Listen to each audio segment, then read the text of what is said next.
그런데 사도행전 15장을 보시면 신문 1면을 장식할 만한 큰 사건이 터집니다. 그렇게 훌륭한 인격자인 바나바가 바울과 싸웠다는 겁니다. 단순한 말다툼 정도가 아니라 완전히 짐 싸서 헤어질 정도로 심각하게 싸웠습니다. 싸움의 원인은 너무 간단했어요. 교리적인 문제도 아닙니다. 서로 생각하는 선교 정책이 달랐어도 아닙니다. 마가라는 한 청년의 발단이었습니다. 바나바는 이제 곧 떠날 2차 선교 여행 때 마가를 꼭 데려갔으면 하는 마음이었습니다.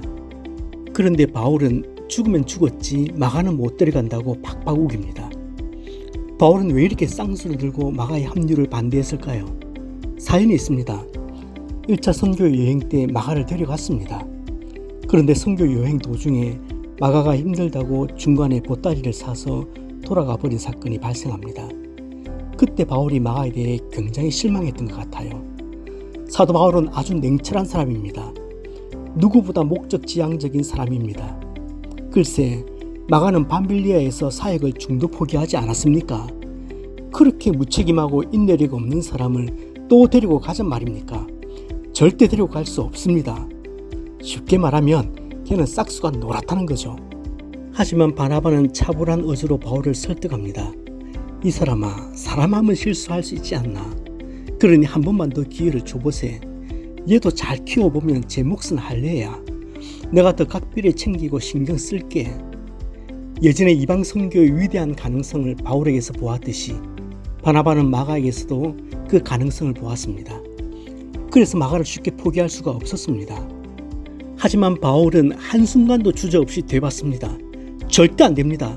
선교 놀러 가는 것 아닙니다. 손바닥 뒤집듯이 그렇게 변덕이 심한 사람과는 절대로 주님의 일을 같이 할 수 없습니다. 차라리 저 혼자 가는 한이 있더라도 마가와는 함께 하지 못합니다. 그렇게 극구 반대하는 겁니다. 바나바는 다시 한번 요모조모 생각해 봅니다. 내가 너무 무리한 것을 요구하는 것인가? 마가가 밤빌리아에서 중도 하차한 것은 사실 변명의 여지가 없습니다. 하지만 이번에 마가를 데려가지 못하면 그가 온전히 회복되기도 어렵고 그러면 다시는 주의 일을 감당할 수 없는 낙오자가 될지도 모른다는 생각이 들었습니다. 생각이 이에 미치자 바나바도 물러서지 않습니다. 아니 왜 그렇게 고집을 피우나? 내가 보증을 선다는데 어떻게 그렇게 매정하게 반대부터 하나? 결국 이게 감정 싸움으로 번졌습니다. 바나바는 더 이상은 대화가 안 된다는 것을 알았습니다. 그렇다면 여기까지입니다. 결국 이 일은 두 사람이 갈라서는 계기가 됩니다.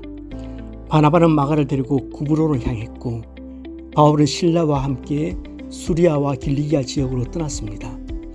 이것이 그들의 마지막 만남이 되었습니다. 이제 누가의 손에 들려있던 카메라 앵글은 온전히 선교의 역사를 바꾸었던 바울을 쫓아갑니다. 바나바는 그렇게 역사 속으로 사라집니다. 두 사람 중 누가 옳았을까요? 신학자들의 의견도 분분합니다. 저는 개인적으로 바울에게 조금 더 서운함을 느낍니다. 자신도 세컨 찬스를 얻었기 때문에 지금 그 자리에 있는 거잖아요. 그렇다면 누구보다 자기가 먼저 한 번 더 기회를 줘보자고 말해야 하는 것 아닙니까? 바나바가 없었으면 바울도 없었던 것 아닙니까? 좀 컸다고 개구리 올챙이적 시절 벌써 다 잊어버린 겁니까? 아울러 마가는 바나바의 생질 조카입니다. 그러면 바나바의 부탁 아닌 부탁도 한 번쯤은 들어줄 법도 하지 않습니까? 어떻게 보면 바울이라는 사람에게는 참 인간미가 없죠. 바나바는 바울과 결별을 택하면서까지 마가의 손을 다시 잡아줍니다. 그리고 마가는 뒤에 위대한 하나님의 종이 될 수 있었습니다. 나중에 바울도 이것을 깨닫고 마지막 로마 감옥에서 디모데에게 이런 부탁을 합니다. 내가 올 때에 마가를 데리고 오라. 저가 나의 일에 유익하니라. 골로새 교회를 향한 편지에서는 이렇게 바울이 말씀합니다. 나와 함께 갇힌 아리스다고와 바나바의 생질 마가와 이 마가에 대하여 너희가 명을 받았음에 그가 이르거든 영접하라. 이런 사람들이 나의 위로가 되었느니라. 바울에게 무익하던 마가는 바나바의 만짐으로 결국 바울에게 유익한 자라는 고백을 듣게 된 겁니다. 바울뿐만 아니라 베드로도 마가를 이렇게 칭찬합니다. 택하심을 함께 받은 바벨론에 있는 교회가 너희에게 문안하고 내 아들 마가도 그리하느니라. 예루살렘 교회의 기둥인 베드로는 마가를 내 아들이라고까지 표현합니다. 더 중요한 것은 이 마가가 바로 마가복음의 저자 마가라는 사실입니다. 마가복음은 복음서 중에 가장 먼저 기록된 성경입니다. 마가복음을 기초로 마태복음과 누가복음이 기록됩니다. 그러니까 복음서의 핵심이 마가복음입니다. 만약 바나바마저 마가를 포기했다면 어떻게 되었을까요? 바나바가 끝까지 마가를 포기하지 않고 격려하고 위로하고 지지하고 세워주었기 때문에 미숙했던 사람이, 부족했던 사람이 놀라운 하나님의 일꾼이 되고 복음의 도구가 된 겁니다. 그렇습니다. 바나바로 말미암아 초대교회의 중요한 일꾼들이 세워졌습니다. 바울이 세워졌습니다. 마가가 세워졌습니다. 예루살렘 교회가 세워졌습니다. 성경에 등장하지는 않지만 그 외에 많은 사람들이 세워졌을 겁니다. 그렇게 하나님의 사람들을 무대 위로 세우고 바나바는 기쁜 마음으로 무대를 내려올 줄 알았던 사람입니다. 살아가다 보면 곁에 사람들을 배경으로 삼고 싶어하는 사람을 보게 됩니다. 그러나 스스로 배경이 되어주고자 하는 사람도 있습니다. 마치 어둠이 밤하늘 별들의 배경이 되어주는 것처럼 말입니다.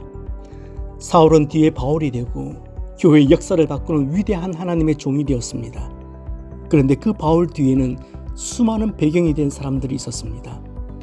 바울을 위해서라면 목숨이라도 아깝다 생각하지 않았던 브리스길라와 아굴라 부부가 있었고, 눈이 오나 비가 오나 항상 바울 곁에 있었던 아리스다고 같은 배경도 있었습니다.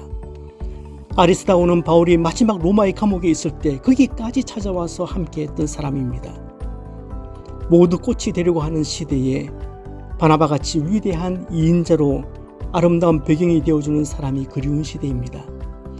꽃도 아름답지만 교회에서는 꽃보다 배경이 더 아름다웠으면 좋겠습니다. 기꺼이 배경이 될 수 있을 것 같은 성도가 교회에 많았으면 좋겠습니다. 마지막으로 한 가지 질문을 던지고 싶습니다. 지금 나는 누구의 배경이 되어줄 수 있는가?